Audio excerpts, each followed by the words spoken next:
Topic of discussion है कब्ज़ की क्या वजूहात हैं, कब्ज़ क्यों होती है, इसका क्या इलाज है। ये हम एक सीरीज़ की बात कर रहे हैं इसमें, और मुख्तलिफ लेवल्स में बात कर रहा हूँ। इसमें बात करूँगा इन्फ्लेमेटरी बाउल डिजीज़ के बारे में या जो अंतड़ियों की सोजिश हो जाती वो किस तरह कब्ज़ करती है और उसका क्या इलाज है। इसकी पहले थोड़ा समझना ज़रूरी है कि अलामतें क्या होती हैं। जब इन्फ्लेमेटरी बाउल डिजीज़ होती है तो उससे क्या होता है, पेशेंट को एक तो पेट पूरे में बहुत ज़्यादा दर्द होती है, दूसरा है कि उसको पखाने बार बार आते हैं और उनके अंदर बाज़ ब्लड भी आना शुरू हो जाता है और बाज़ उसके अंदर म्यूकस आना शुरू होती है वाइट कलर की। तो अगर ये सारी अलामतें हैं तो ये अब एक पूरी डिजीज़ की पिक्चर है, और उसके साथ वज़न भी कम होना शुरू हो जाता है डेफिनेटली, पेशेंट का भूख भी नहीं लगती और कब्ज़ भी रहना शुरू हो जाती है। जब ये सारी अलामतों के साथ आपको कब्ज़ हो तो फिर इसमें आपने लाजमी गैस्ट्रोएंटेरोलॉजिस्ट को दिखाना है और अपना इस केस डायग्नोज करवाना है, ये ज़रूरी है। इसमें आपने कोई टोटके नहीं इस्तेमाल करने, ये जो पहले मैं बता चुका हूँ वो तो आप करें, डेफिनेटली पानी शानी की कमी को पूरा करें, लेकिन इसको डायग्नोज करना ज़रूरी है। अब डायग्नोज करने का तरीका होता है, कोलोनोस्कोपी करते हैं इसमें, उसमें केस डायग्नोज हो जाता है।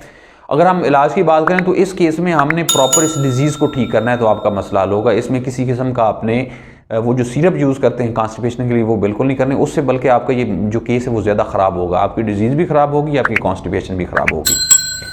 तो अगर इसमें ब्रीफली बात करूं कि अगर आपको मतलब कब्ज़ रहती है और उसके साथ ये अलामतें हैं कि उसमें पेट में दर्द होता है, बार बार हो जाता है, ठीक हो जाता है, हो जाता है, ठीक हो जाता है, या आपको बार बार मोशन आते हैं बाज़ और बाज़ कब्ज़ रहनी शुरू हो जाती है, या पखाने के साथ खून आना शुरू हो जाता है, या उसके अंदर म्यूकस आना शुरू हो जाती है, या आपका वज़न कम होना शुरू हो गया है, आपको बहुत ज़्यादा उल्टियाँ रहती हैं, तो ये सारी अलामतें हैं कि आपको सूजिश चल रही है अंतड़ियों की। वो मुख्तलिफ बीमारियाँ इसमें होती हैं और इसको प्रॉपर आप डायग्नोज करना ज़रूरी है।